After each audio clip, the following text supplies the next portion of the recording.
Okay, so we're going to talk about qualifying potential buyers and sellers.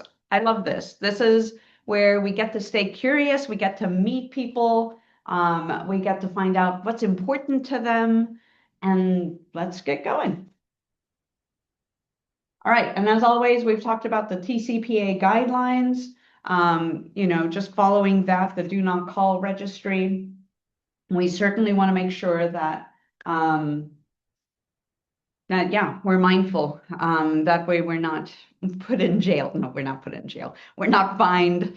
We're not fined for calling people who are on the do not call registry.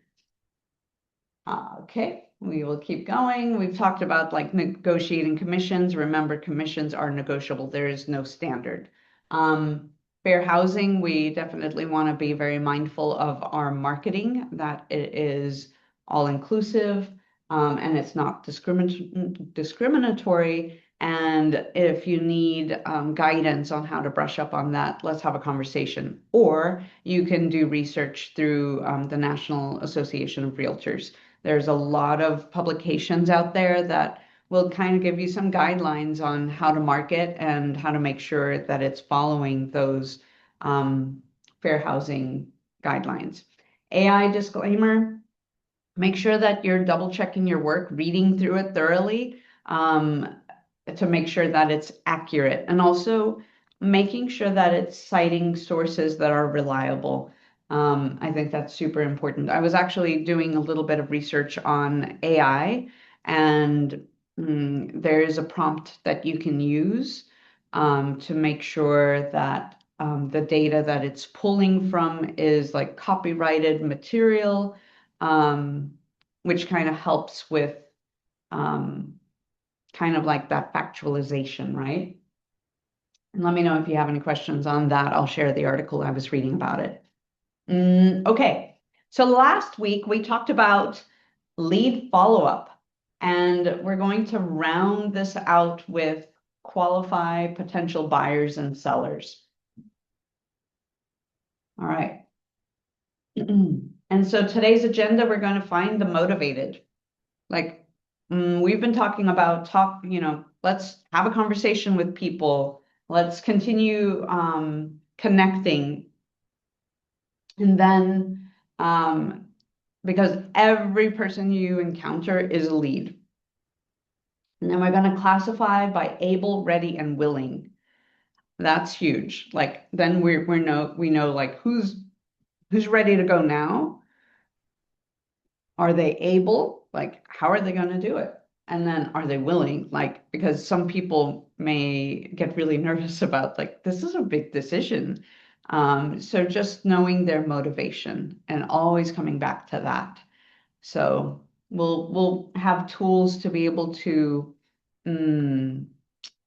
uncover the layers of kind of those motivations. We'll qualify buyers and sellers. We have tools for this as well that I can share with you, and then we're going to recap. This lesson is fairly, like all our lessons have been bite-sized pieces and it layers upon itself. I don't want to give you so much that it feels overwhelming. And again, as we go through these, what's really important to me is that what is the one action step you'll take today? What will you walk away with with whatever you learned today moving forward? Okay, so keep that in mind, and then let's have a conversation about it at the end, because I'll ask. Okay, here we go. Your number one job as a real estate agent is to find ways to get in the path of motivated buyers and sellers. Okay, so how do we do that? How do we get in the path of motivated buyers and sellers? What are some ways that you guys have practiced getting in that path?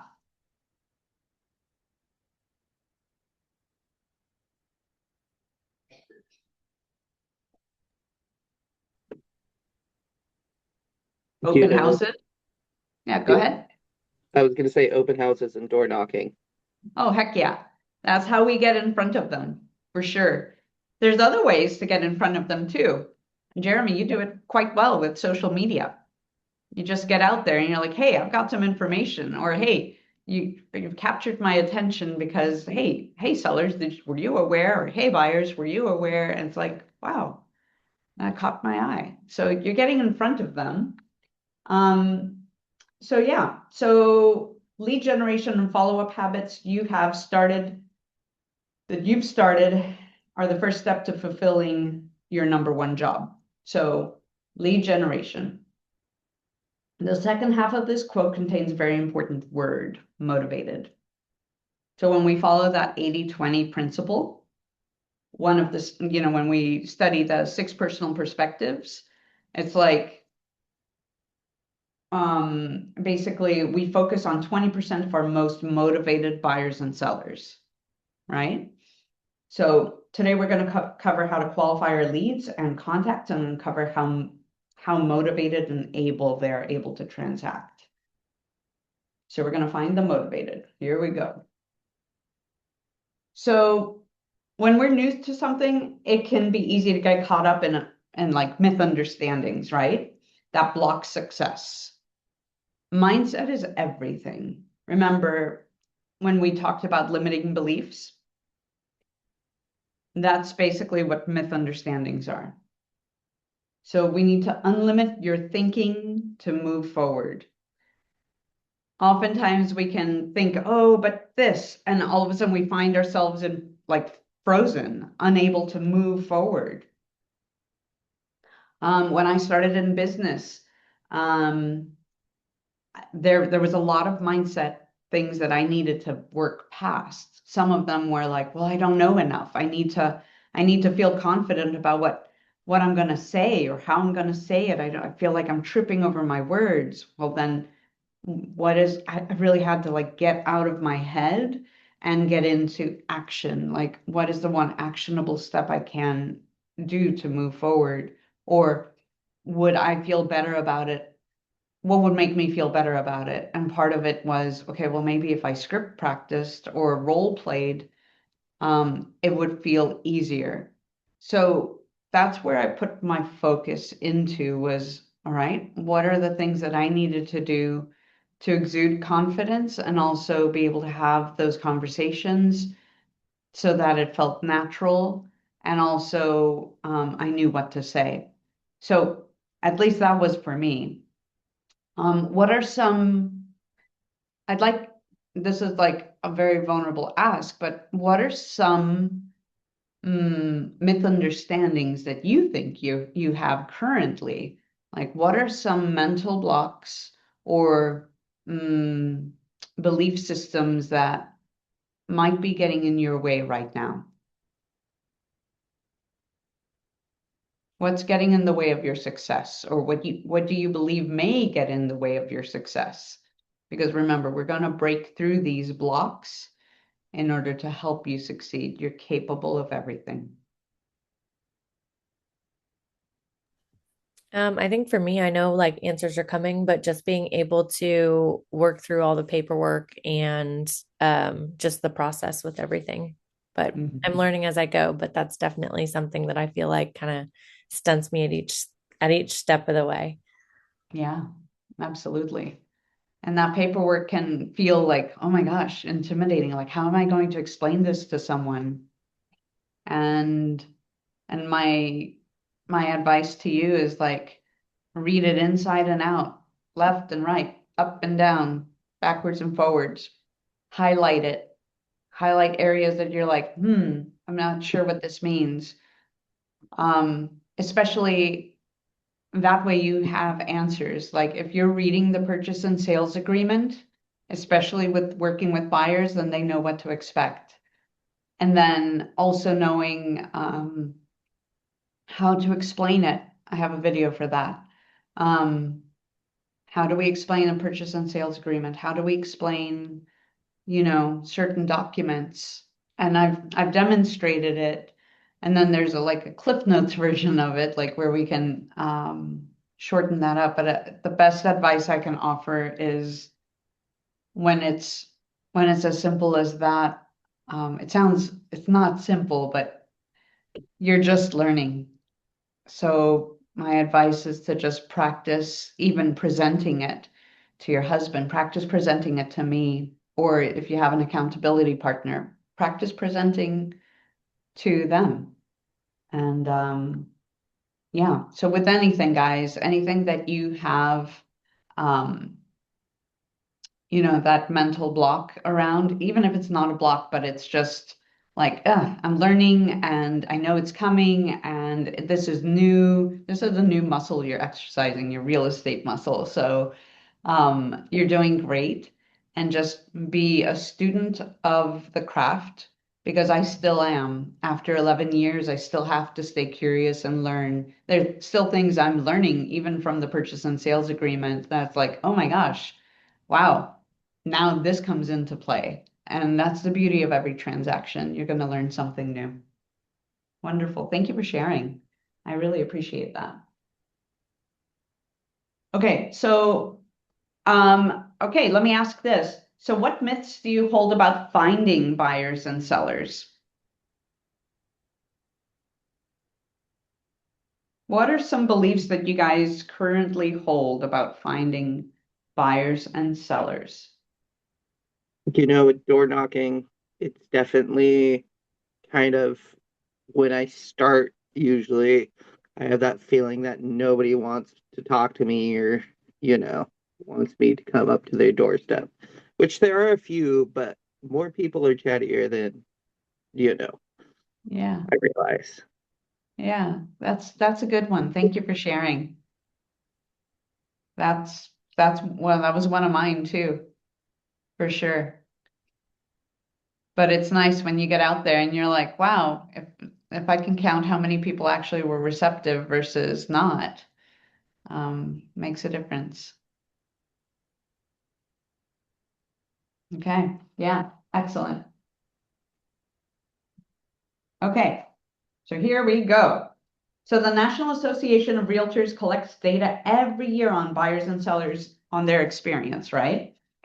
And their real estate transaction. This table shows the results from a survey of buyers from 2021. So how buyers found their agents. So here's interesting data. Referral from a friend, neighbor, or relative. The majority came from for first-time buyers. Used an agent previously for a transaction. Repeat buyers, 19%. Inquire about a property they saw online. About even all across the board. Website. Wow, look at that percentage. For sale or open house signs. That percentage drops. Referral from another agent. And then visited an open house. So buyers found their agent. The majority is from a friend, neighbor, or relative. What does that tell you? What should you be working on? Call your mom. Yeah, yeah. Your sphere of influence, your SOI. That's why it's so powerful. Look at that data. I think it's amazing. But it's also like you have to have multiple fishing lines out there. Don't be like, oh my gosh, I'm just going to focus on my sphere of influence and forget open houses. Because we know that if you're consistent, it's like fishing. This is so much like fishing. Are you always going to get a fish? I mean, if you do, dang, you're lucky. But sometimes you throw a lead out there and it's like you're waiting and you're like, why aren't the fish biting? But then the person next to you is fishing and they get a bite every time. So then maybe you have to go a little deeper into the water and go to a different pool. It's interesting. So yeah, we're casting our net, we're casting our lines in different multiple lines, but really the majority, this to me says, wow, focus on your sphere of influence. friends, neighbors, relatives. All right. So this is how sellers found their agent. Look at those numbers. I think that's interesting. It kind of mirrors it in a way, except, maybe open house and for sale signs kind of flip-flopped a little bit. But it looked like first-time sellers also, it looked like we just really have to focus on our sphere of influence, doesn't it?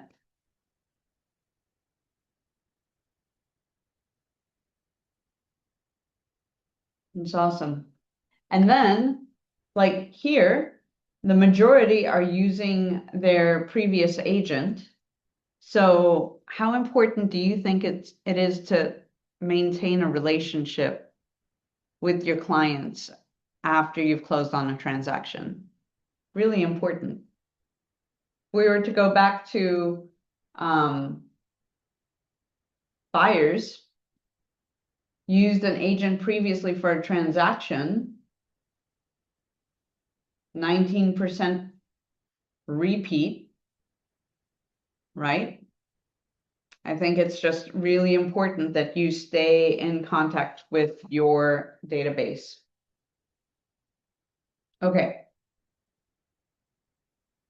All right. So, have all of you had an opportunity to, have you had a chance to explore opportunities in Command?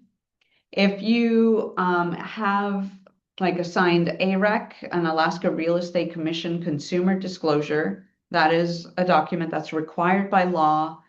Alaska statute requires that you go over this document with your client or with a person when you're having a meaningful conversation about real estate. And if you're not familiar with it, let me know. But I think the majority of you, everybody on this call has, because we've talked about it one way or another. I have a video in our Google Drive. It's first step, start here when working with buyers. That document has a video on how to present an AREC. AREC, we call it short for that Alaska Real Estate Commission consumer disclosure. Can you imagine saying that 5 times? So we just call it an AREC. It's just a disclosure. It's not a contract. And when you're having conversations with a consumer and you have the paperwork signed, the AREC, along with the buyer personal service agreement, those documents, you should start an opportunity. And then in there, you're going to fill out information about them, and you're going to upload those documents. Why? Very important. Because the brokerage, Keller Williams Realty, and your broker, depending on where you hang your license, if it's in Anchorage, your broker is Matt Dimick. If it's in Wasilla, then it's Cora Carlson. So it's very important that you have those documents in command so that way, and in opportunity, so the broker can be able to see it. They have a responsibility to know, like, to be able to have transparency and see these documents. So anyway, all of that to say is, this is where you enter your potential deals. So anytime you have paperwork signed with a client, this is when you go ahead and start and open that. And it's best practice to put your A, B, and C potential clients into the opportunities pipeline in command and track their progress. So here you can take a look. You'll see cultivate. You'll see it can move to an appointment phase, active phase. This is when maybe they're actively looking. So you'll know kind of where they sit and how many people you have in each bucket. And then once you get them under contract, you move them over under contract, right? And it's a great visual to be able to help you see that. Does anyone have questions about that?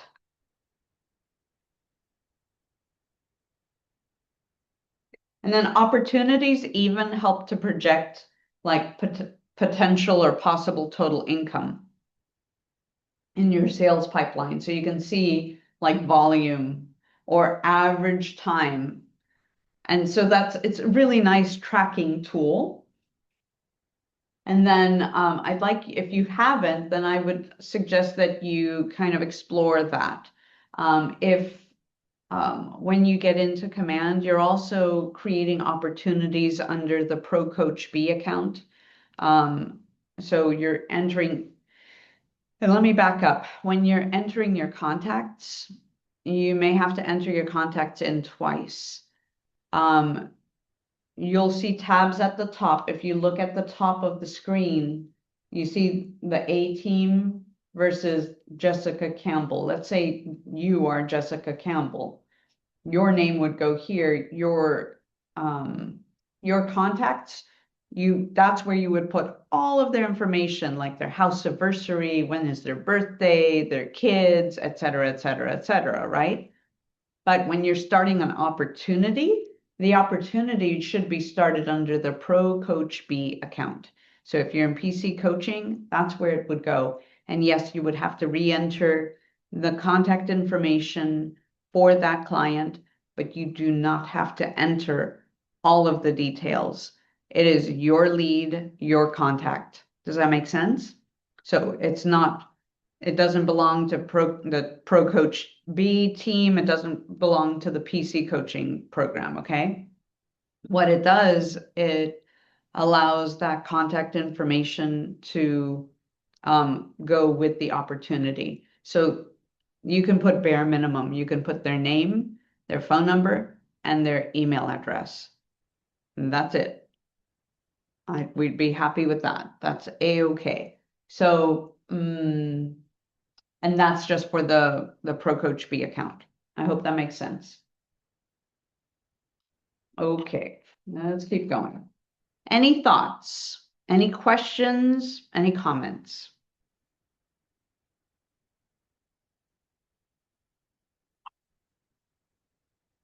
All right, let's keep going. Okay, so we're going to classify by able, ready, and willing. So you've probably heard the phrase ready, willing, and able. But here we're going to talk about able, ready, and willing.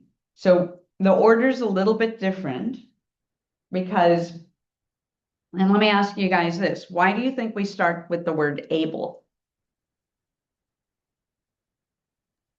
Are they able to afford or qualify for a home? That's kind of how I think of it. Yeah, exactly. Are they going to be able to buy or sell at this time? Absolutely. Like all contacts have potential, but then the question is like not all are going to be able to close a home in the next month or so, right? Or maybe they won't qualify right now. So yeah, absolutely. Yeah, maybe a potential buyer might need to save money for a down payment, or they have to work on their credit.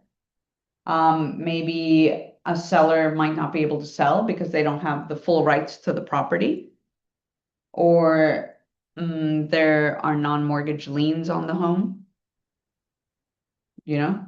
So we got to be able to ask the right questions and understand like what direction we're heading in with buyers and sellers. And are they able?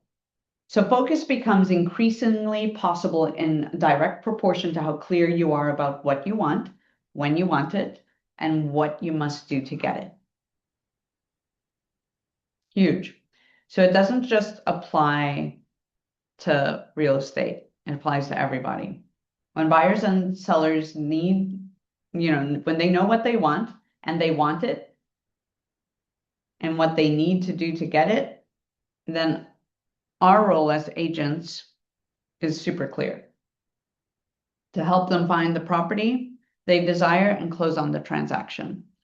So if we kind of work, we do work as their guides. We have to help kind of like peel the layer of the onion to know like, okay, What are their motivations? By when do they need to have it? Like, so we're asking questions and staying super curious. And we have a framework to be able to do that. So always coming from curiosity. So you're going to find that that's like my favorite word. Always be curious. Stay curious. Okay.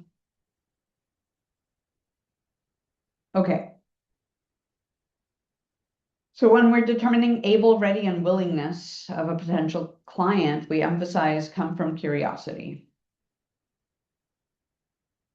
And I think we've covered this a lot. Like, when they give us an answer, staying curious and kind of chiseling away at, well, why is that important to you? Why is that important to you? Because sometimes true motivation is hidden under other layers, right? So when we look at able in the circle at the top, right? It's a potential client. They're financially and legally capable of completing a transaction like right now. Then we look at ready. These are potential clients that are motivated and prepared to make strategic decisions now. And then willing. So these are potential client that's eager to buy, sell, or both.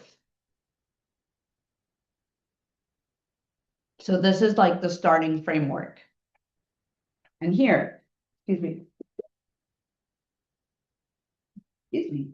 Okay, so here, this is where we get to classify our different buyers, which I love because it will help you know where to strategize and where to put a lot of your energy.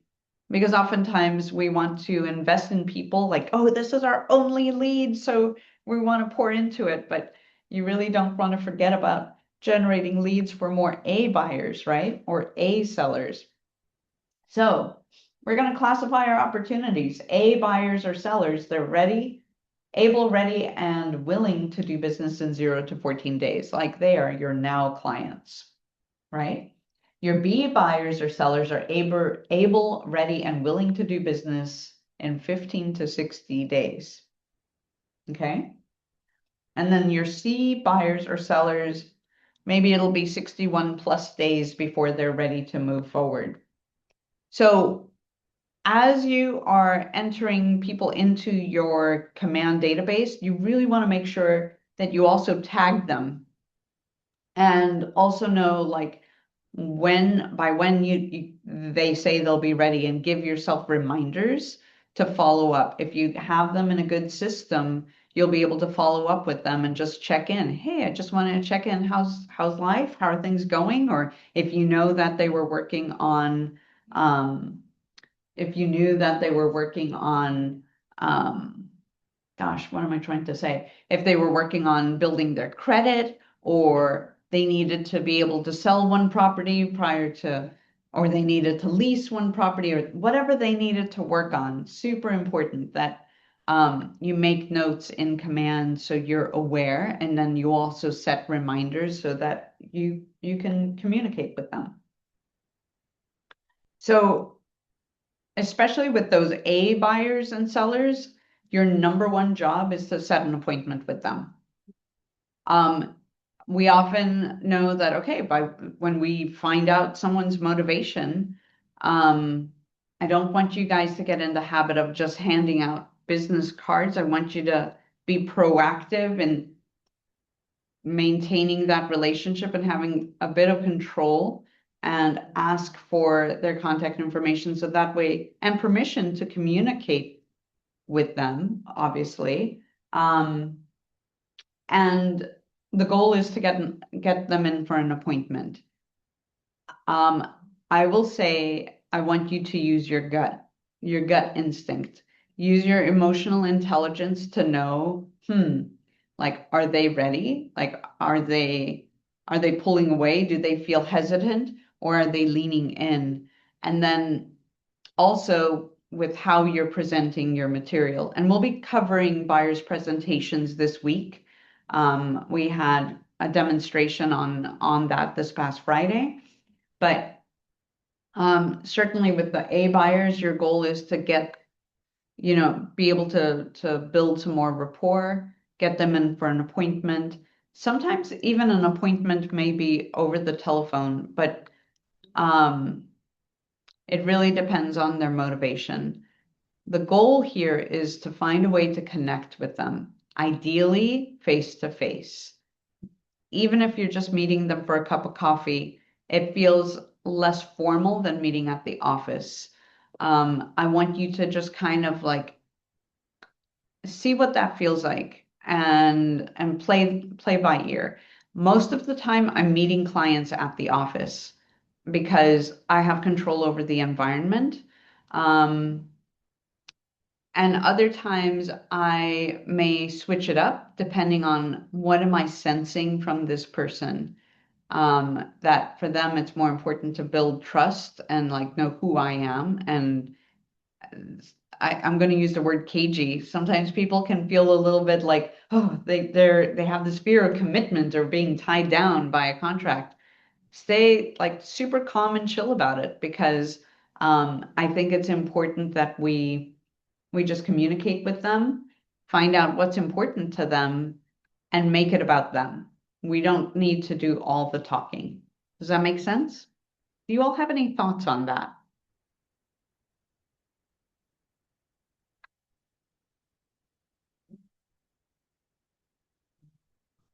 Okay, so I want to touch on B buyers and sellers. So when we know that they're not ready, like right now, like, hey, they need to find a house now or they need to sell now. Um, our goal with the B buyers and sellers is to follow up with frequency and intensity using touch plans and MOFRs. Does anybody remember what a MOFR is? MOFIR?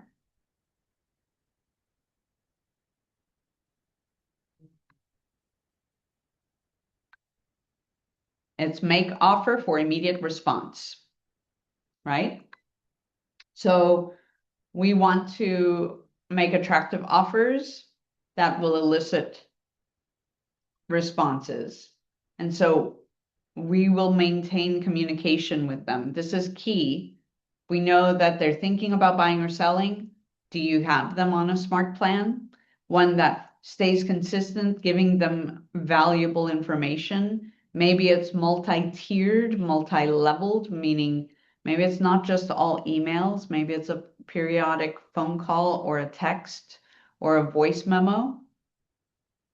And then C buyers, they don't have any immediate needs right now.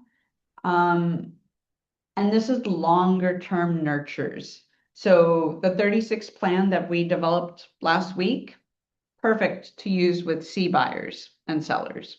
Make sense?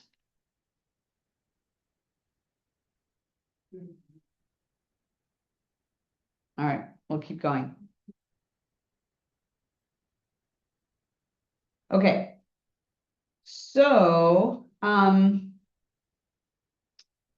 qualifying buyers and sellers. So we're going to be talking about, we're going to cover how to use a buyer lead sheet. And if you don't have one or you're not familiar with what I'm talking about, I'll pull it up. I'll show you. Okay. So let me actually do this. Let me stop sharing for a moment. And I am going to pull up our lead sheet.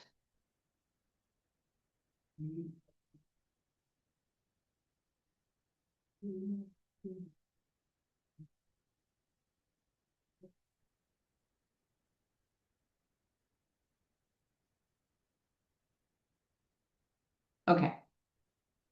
So let me share my screen.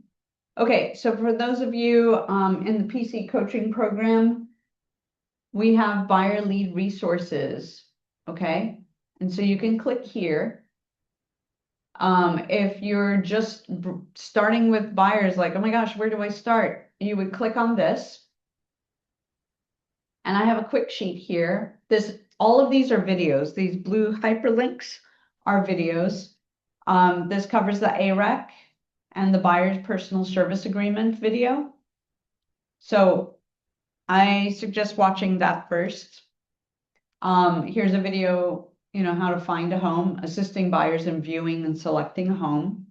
The structure of a buyer's presentation video. And so that's more of like a formal presentation potentially, and it gives you the structure before your appointment, during the buyer's consultation, what could you be going over, right? Again, I repeated the AREC and buyer's personal service agreement video down here. But before your appointment, this is the point that we're at right now. We're looking at the buyer's lead sheet. So there's hyperlinks in here. And it takes you to this, the buyer's lead sheet. And it's helpful because then here you're collecting their information, right? Do they have kids? Best times to communicate, best way to get in touch. Buyer's consultation, pre-qualification questions. So let's go through it. Has an agent taken you out and shown you any properties? Yes or no? If yes, how's that going?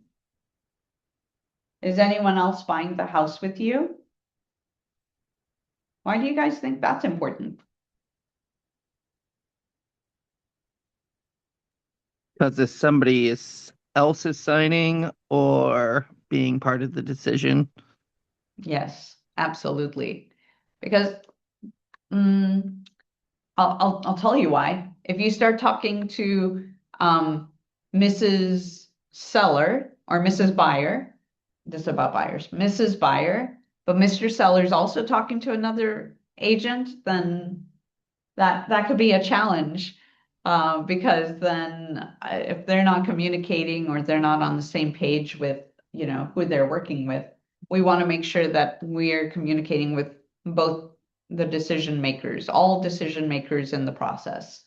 And then also, who will be living in your home? Why do you guys think that question's important? You don't want to get a 2-bedroom for like a family of 5. Mm-hmm. Exactly. Or let's say they say,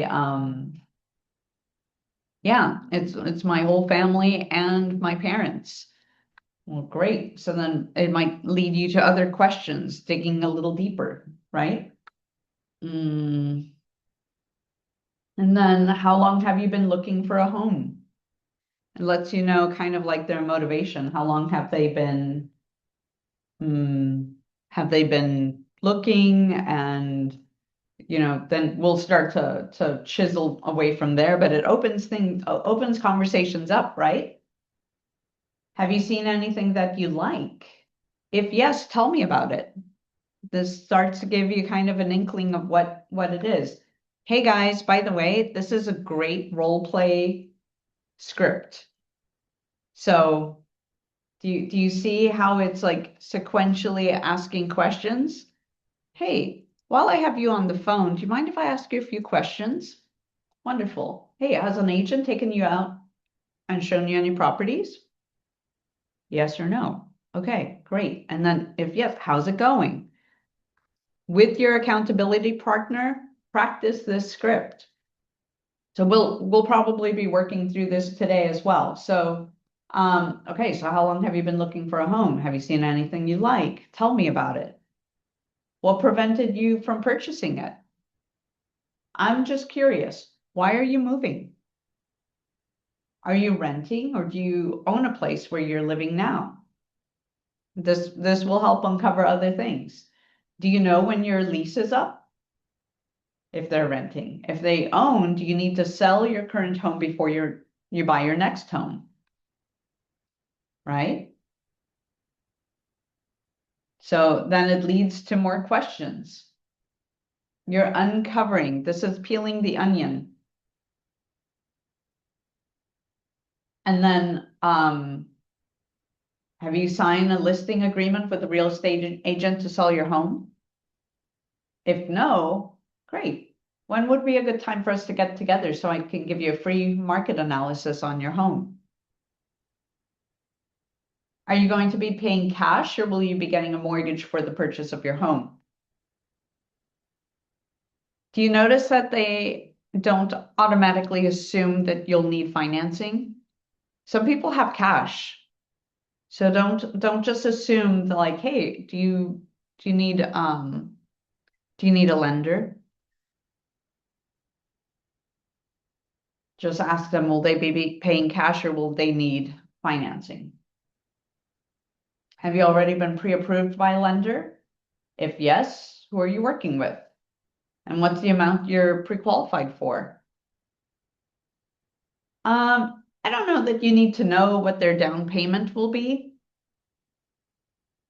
I'm not sure that's necessary, but you can play that by ear, right? And then if you want to recommend a lender, they give you a great script right here. I have 3 trusted lenders. You really do want to recommend more than one and let them choose. That way it doesn't feel like you're steering them in one direction. Just say, I have 3 great lenders. I have 2 great lenders I'd love to recommend. So I have 3 trusted lenders who always provide top quality service. They often help buyers save money, either on a monthly basis or initial costs. Would you like their contact information? And I'm going to give you kind of like a quick tip on this too. After I ask would they like their contact information, I also say, and you know what? Would it be all right if I shared your contact information with them so they could reach out to you? It's okay to do that too. I use this script specifically with lenders. I would say, hey, I've got some great lenders that I like working with, and they help help my buyers save money either on like a monthly basis or like initial costs. And then sometimes I'd go into like, what's more important to you, having more money in your pocket or your monthly payment? And they say, oh, both. Well, great. I have a wonderful lender that can talk to you about that. Would it be all right if I shared your number with them? Yeah, please, absolutely. Great. And then I'll do a group text and introduce them and also give them their contact info. But it's people want to know what the value is. You just talked about the value and then you're sharing that contact information.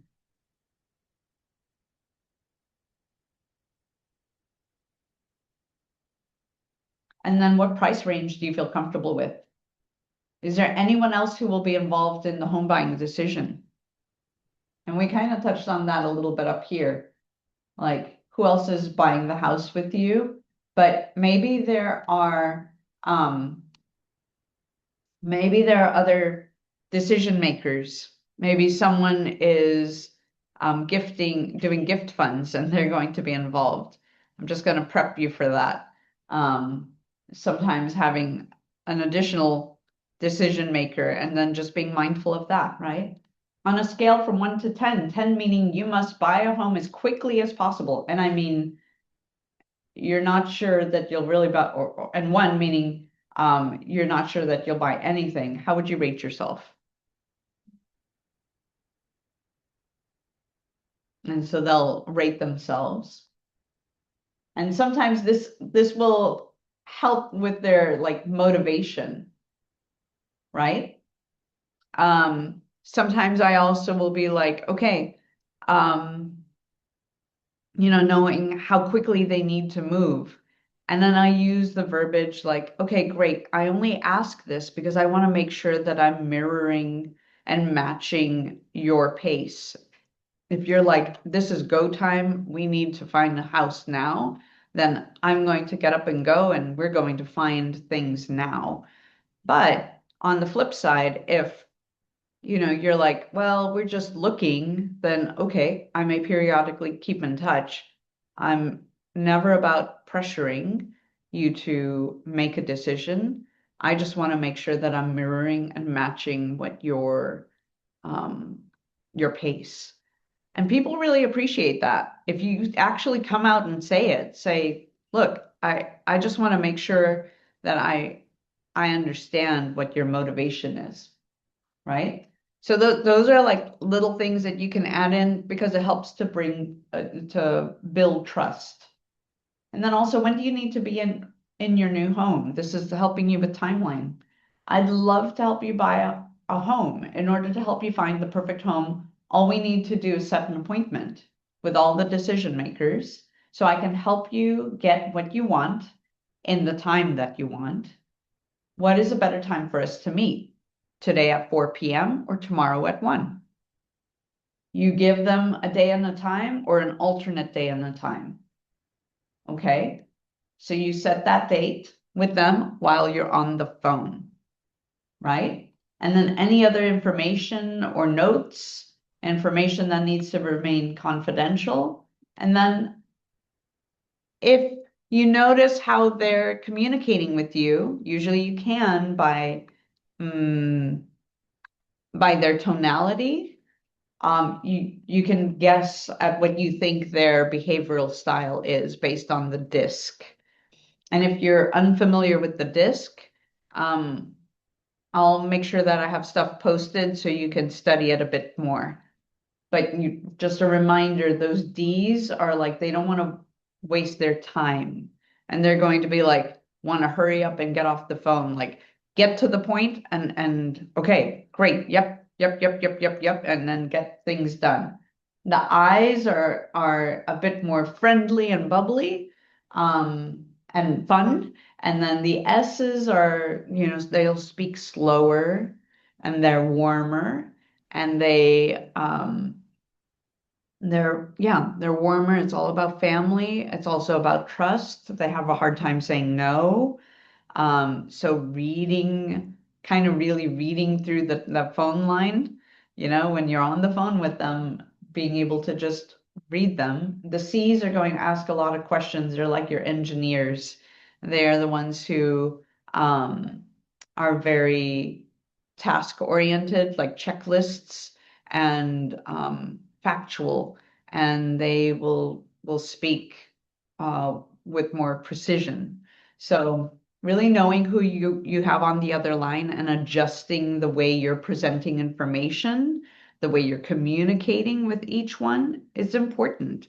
And there's an art to it. Okay, so it's 10:04. Let's go ahead and take a 5-minute break. Actually, let's call it 6. So we'll meet back here at 10:10. Let's go ahead and take a break, and I'll see you guys soon.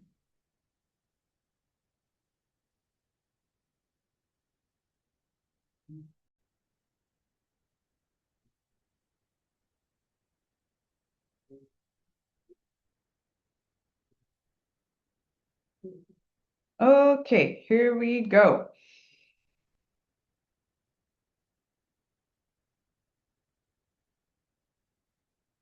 Okay, so so I shared with you a resource that we have for being able to qualify leads, right? So in your participant guide, you have a sample of a buyer lead sheet that you can reference. And basically, something I want you all to keep in mind is practicing that as a script, because oftentimes you might not have it right there in front of you. There are other times too that you could be on the phone, and how are you going to remember how to communicate with buyers and know what to ask them? So I'm going to come back here. Let me go back to the buyer lead resource. Here's a buyer lead script, and you see how it says LP Mama. I want you to commit this to mind too. This says LP Mama, so incoming buyer lead script. Remember, L is for location. Where are they looking? P is for price. What's their price range? This is kind of like a Cliff Notes version of, okay, we were pre-qualifying a lead for an appointment. Now this one really dials into location, price, motivation, agent, mortgage, and appointment. LP Mama. Location, price, motivation, agent, mortgage, appointment. Where are they looking? What is their price range? Why and how quickly are they buying? Are they working with an agent exclusively? Are they buying cash or with financing? Do they need pre-approval? And then set the appointment. Okay. Here's another script that could be used, questions that could be asked, especially if you're like, I don't know what to say. Bam, bam, like, look at that. Hi, my name is Sharon Shaw with Keller Williams Realty. I'm calling because you requested more information via social media, whatever, and you signed up for this offer, whatever. Do you mind if I ask you a few questions about the home you're looking for? Great. Or if it's on a sign call, well, the property you looked at, or like if you did one of those 1-minute previews on social media, like you're going to preview properties and that's what you're putting out on social media and people are asking about it. Well, great. The property you looked at is at 123 Main Street. Is that the area that you're looking to buy? The house is priced at whatever, 659,000. Is that the price range you're looking to buy in? It doesn't matter if they say yes or no. Just build rapport to be able to set an appointment, right?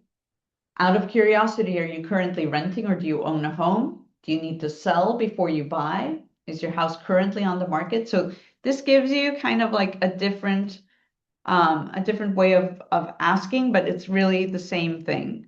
So just you're learning new language and a new way to ask. And by practicing and role playing with your partner, then it will make these conversations a lot more fluid, right? So there, it just totally kind of breaks things down. Here, it even goes into how many beds, baths, or price range up to that are you comfortable with, or payment level. Like, all right, here, you can break it down. Like, how many bedrooms do you need? Wonderful. How about bathrooms? What price range are you looking at? Or what price range are you comfortable with? Or what payment are you comfortable with? What's the minimum square footage that you need? Are there any other cities or areas that you're looking at? What's your ideal backyard? Do you want a garage? Does the age of the home matter to you? Do you want a single or two-story? Would this be your primary home, a second home, or an investment property? What else is important to you? You can ask that question, right? Because you're building rapport. What's your expected time frame? So if we were to go view homes and one of them exactly meets your criteria, you're prepared to make an offer? And then pause. Give them here, and then it says pause. Why? Because you want them to answer, right? Okay, wonderful. Based on what you've shared with me, here's what I recommend we do. Let's have you come into the office for your exclusive buyer's consultation. This gives you a chance to sit down with me, and I'll walk you through the entire process to own your new home, as well as view pictures and virtual tours of homes that are available that fit your needs. I have an opening today at 3 or tomorrow at 1, which works better for you,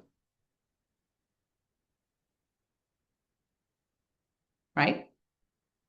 How does that sound to you guys?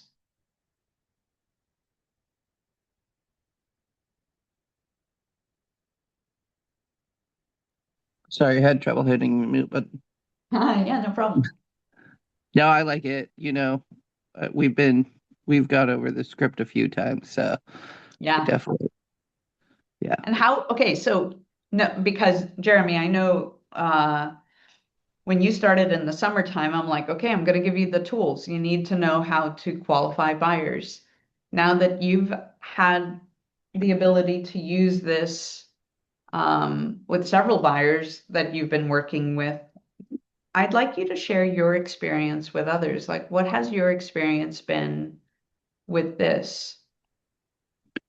This not only like does it make you figure out the qualifications, but it also makes the buyer more comfortable with you. Like Mhm. they realize you're asking the right questions and finding out their wants and needs, because a lot of people at the start really go, well, I want a 4-bedroom house and I want it under 400K. And you're like, well, when you do the LP mama with them, then they kind of are brought into a more real sense and realize that you're more becoming their guide in this process and building trust. So, Absolutely. Yes, exactly. And it's easy to forget, like, oh my gosh, did I ask them everything I need to ask them? Don't overthink it either, because the whole point is to get them to an appointment to meet with you so they can sign an AREC, sign a buyer's personal service agreement with you, right? right. That's the whole point. And if you forget, you get to fill in those blanks. Also, as you have conversations with people and you have their contact information, you should also be documenting all the information you've gathered. It's helpful to have like a little notebook. I'm a writer. So if you're okay taking notes on your phone, um, I'm horrible at that. I grab envelopes, I grab sticky notes, whatever's handy. But what I have found throughout the years that work for me is if I have just a small notebook where I can just chicken scratch and write notes when a phone call comes in. Or, what did I promise someone? And I need to be able to follow through on that. And I'm able to review my notes and move on, right? So those notes that you take down from asking the LP mama when you're talking to a lead, transfer those into command. Does everyone know how to write a note in command? And if you don't, please let me know. Basically, you'll find it under contacts.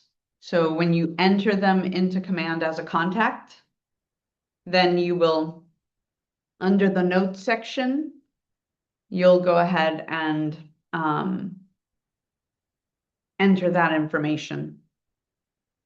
What's their motivation, their time frame? You'll tag them. You'll know whether they're an A buyer, B buyer, or a C buyer, right? And then you'll also have a smart plan in place that you're building now to be able to know um, like where you're going, like um, how you're going to keep in contact with them. All right. All right. Here we go.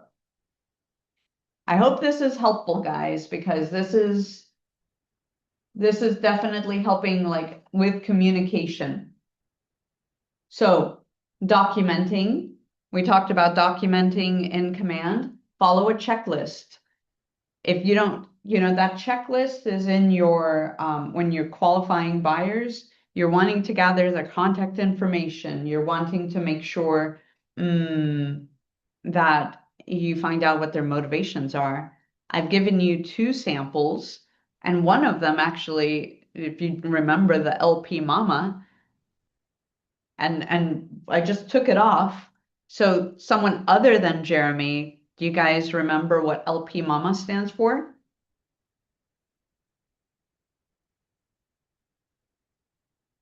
What does the L stand for?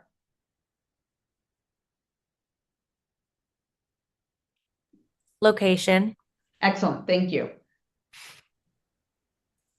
And then the P, price. excellent. You M, want me to say the rest? yeah, keep going. Location, price, motivation, agent, mortgage, and appointment. Yeah. I'm like, yeah, buddy. Exactly. That's exactly right. So just remembering that, I would say take a note, take a picture, take a note in your phone. So that way, maybe you save it and somehow pull it up when you need to pull up for buyers and ask questions. It's just a really great opportunity for you to be able to be like, oh my gosh, am I on point? Am I asking all the key things? And even if you're not, it's okay. The point is try to set the appointment, try to connect. The key is connecting with this person. Don't worry about, oh my gosh, I didn't get the appointment, but are you actually connecting? Be in the moment to connect with them. Okay, that's all I'm going to say on that. You'll learn. And then we always want to abide by fair housing. Very, very important. Okay, so using a buyer lead sheet. So we kind of went over what I shared with you. You have samples in your participant guide, and you also have samples in um, in the Google Drive that I've given you. I want you to find what works for you, and then save it on your phone and practice. How often should we be practicing and role playing? Ideally, every day, Monday through Friday, or 4 days a week, or whatever, 3 days a week. Pick something, do something better. Something is better than nothing. So get together with your accountability partner, practice this until you feel comfortable, and then you get to practice and role play something else as well. Okay.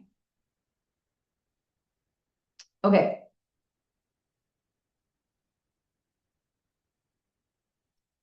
This is what I'd like to do. So we covered a lot of this. Let's just keep going.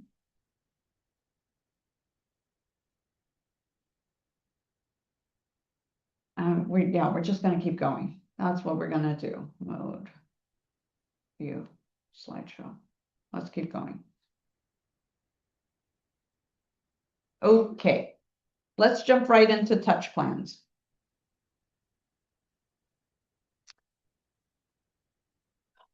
Okay, so in our last section, we touched on the importance of qualifying our buyers, right? Or our potential clients to kind of know, well, where do they land? And so based on what we covered in previous sessions about segmenting your database, what might be some additional advantages to qualifying leads and contacts?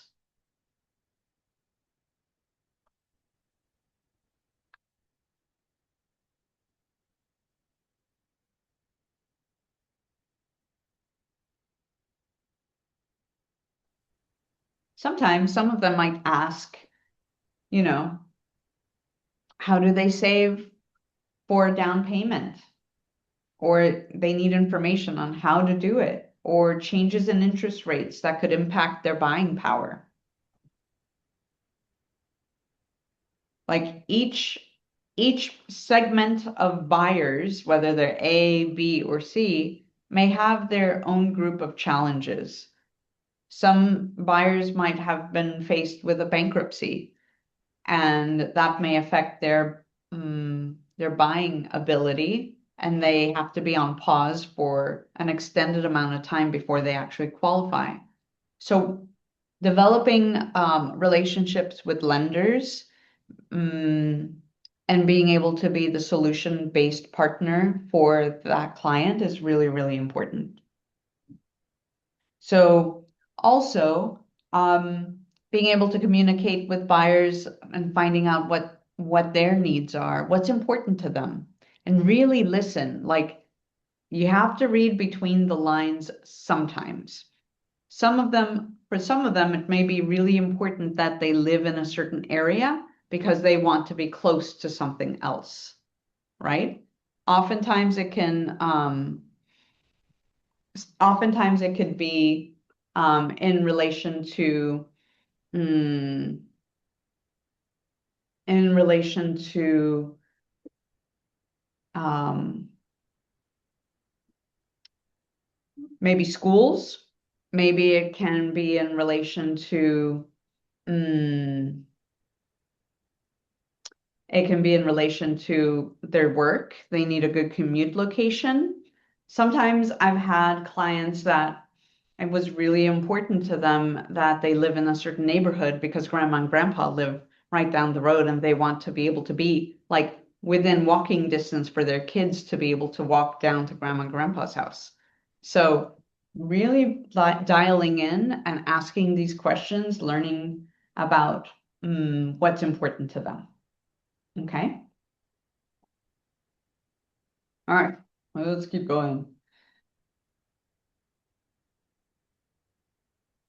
Okay. So at this point, you've already uncovered kind of like the ones who are motivated and kind of how quickly they're able to move. But for people who can't purchase or are not quite ready, they're the B and C buyers, you're going to add them to a touch plan. And the key here is to make sure that you are setting them up in the correct touch plan. So with the longer term buyers, we talked about 36 to convert. The B buyers, you can use 19 to connect as well. And you can play with this, but it's really, really important that you develop a smart plan that works for your buyers. Okay, let's talk about sellers. So we're going to qualify sellers. Oftentimes we'll meet sellers, and we looked at that graph. Where are these sellers coming from? Sellers will come from, maybe our sphere of influence. Maybe they'll come to an open house. Maybe they're buyers who also need to sell. So there are some key questions that we certainly want to ask them to be able to connect. And it's similar to connecting with buyers. There's actually a pre-listing questionnaire, and there's a sample of it in your participant guide. Okay, so at the very top we have where we're collecting their information, their name, their email, what is their street address, right? Their phone number. Maybe it's also nice to put in here, like, what's their preferred method of communication and when are the best times to reach them? I like to ask those questions.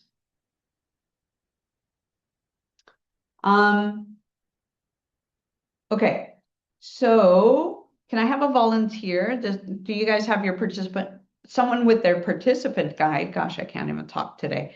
Someone with their participant guide, can I have someone go ahead and read through these questions?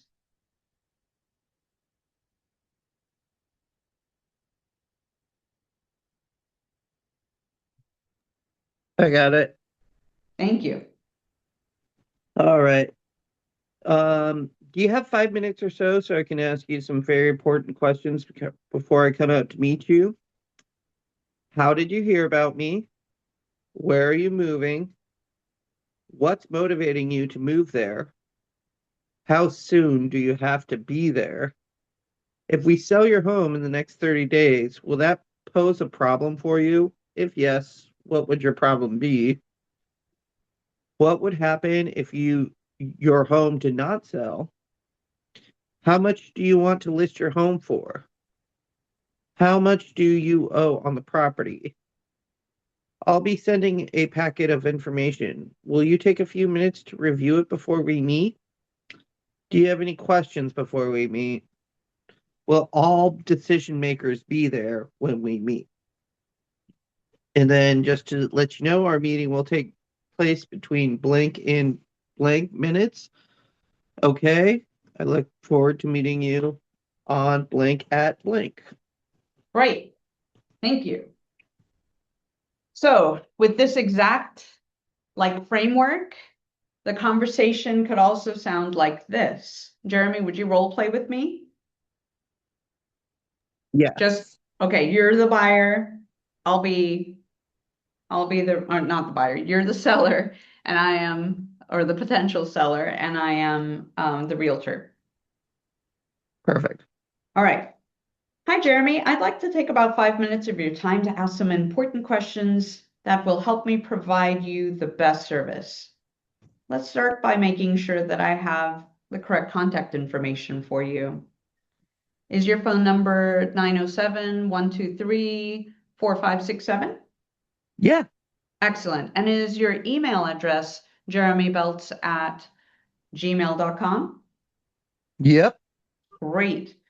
And what's the best way to reach you? You know, call or text pretty much. Always on my phone. So yeah, I pretty much check my email twice a day. So you can always send through things through there if it's not urgent. But if you need to get a hold of me, definitely call then text. Okay. Is there a preferred time?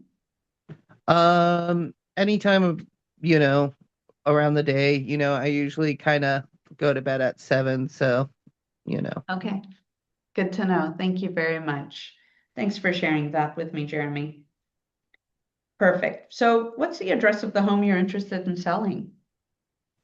The address is 123 Main Street in Anchorage, Alaska. Okay, beautiful. Thank you. That's the first thing I need to start your market analysis. I just have a few more questions.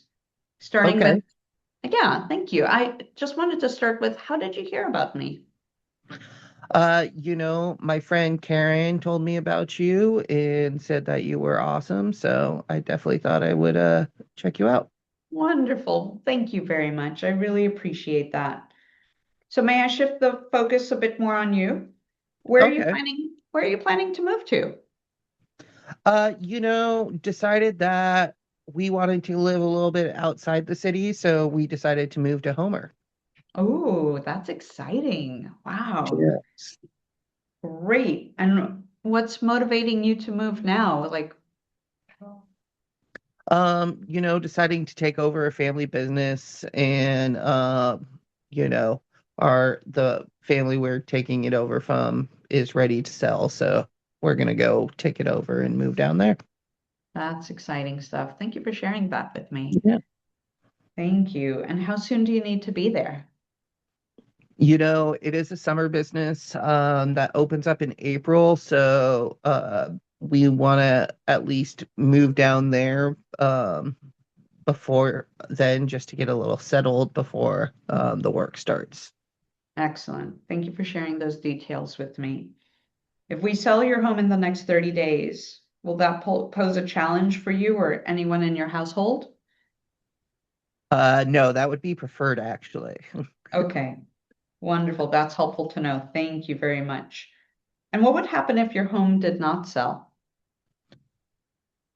We would probably look into a rental situation. No matter what, we are moving to Homer.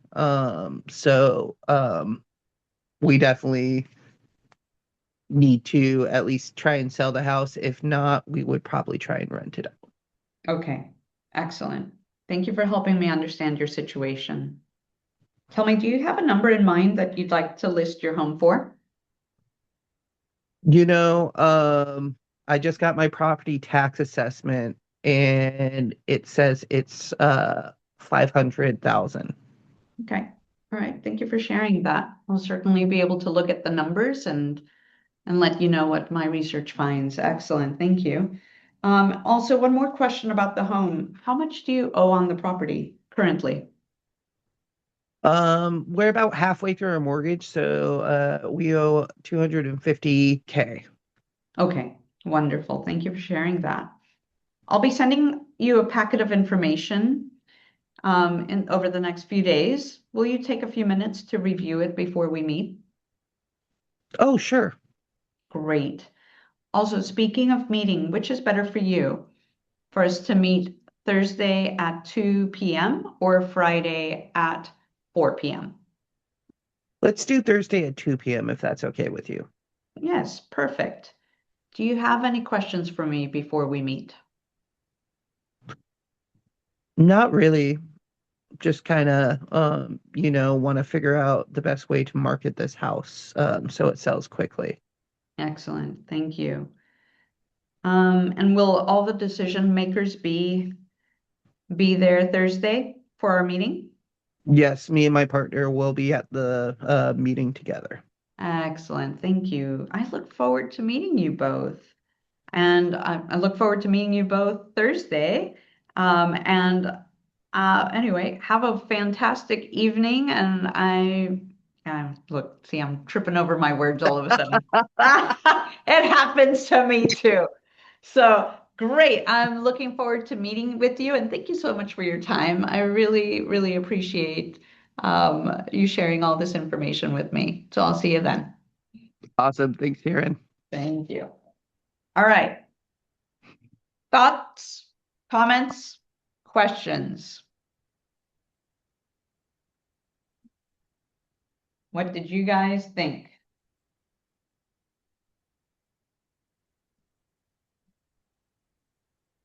I thought it went great. Other,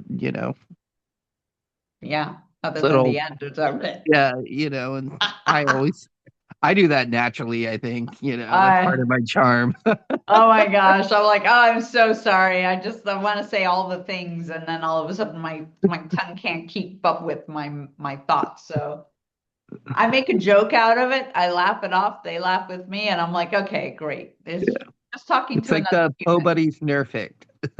Yeah, exactly, right? Beautiful. So I hope, that demonstration's helpful. I certainly want you to be able to take this moving forward and practice. I think that's super, super important. And I hope that your action step is to practice this with both buyers and sellers, that lead sheet, practice having those conversations because see how it flows. I was reading from a script and try to just make it sound as natural as possible. Just stay curious and stay very present with what they're telling you, not like, okay, what's the next question I have to ask? Okay, sometimes you can even pause and say, well, tell me more about that. It's okay to break it down, like pause. All right. Oh, why is that important to you? Oh, tell me more. People will feel like, oh my gosh, they care. Okay. Beautiful. All right. Same thing with sellers. We want to make sure that we put them on a touch plan. You're going to find out like how motivated are they, right?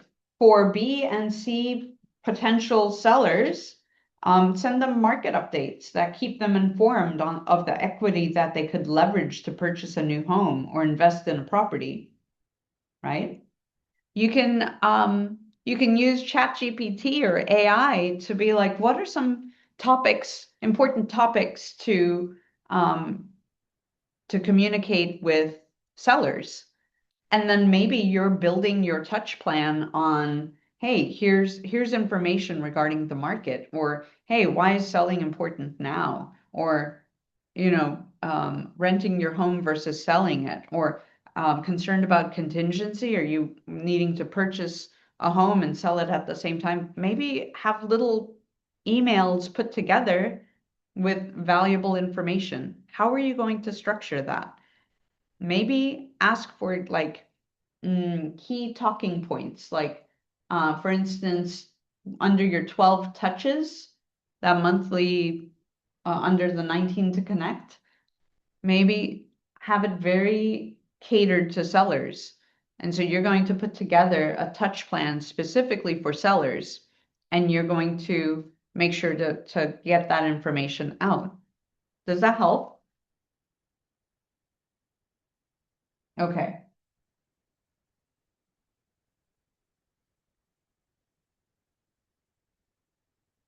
Okay, here's your lead follow-up plan. Follow up, convert, stay top of mind, and qualify buyers and sellers.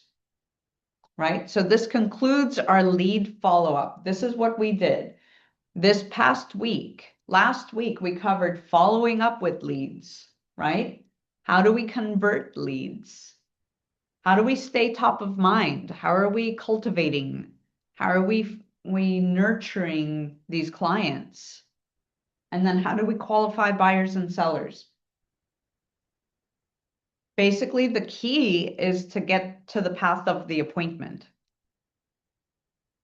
Because once you get the appointment, you're belly to belly with them, you're face to face, ideally, and you are meeting with them and connecting. Make sense? Hold on, guys. Okay, so at this point, we are going to conclude. Tomorrow, let me talk about tomorrow. Tomorrow, we're going to talk about win the buyer. That's session 14. So we're going to talk about, we're going to actually be talking about the buyer service cycle. There's 7 steps to the buyer service cycle. We're also going to really cover, let's see what we're going to cover. What is an A buyer, 7-step buyer service cycle? Keys to conversion, 7 close to appointment tactics, buyer objections. That's a big one. Preparing for a buyer's consultation. We'll have a checklist. Top 10 service areas of the buyer value proposition. We'll talk about the buyer consultation, welcoming, needs analysis, expectations, love letters, right? And then getting a signed buyer agreement. So that's tomorrow. We'll be able to cover all of that. I also would like to encourage all of you to explore Canva through KW. If you don't have it, please, please, please, please, please, please, please get into it, explore it. The one that's offered through KW, because then you could start to look at templates for your buyer's consultation. Start to put that together if you don't have one put together now. If you need help, I will message me and I can help walk you through that. It probably gives me an opportunity to create a video on it. So that way, you know where to look. We can also look at sample buyer's consultations, what's helpful to be in it. And I've gone over some of that in our Google Drive, so you can explore that. But tomorrow will be a very jam-packed day, full of information. I'm excited to share it with you. All right, so that concludes that.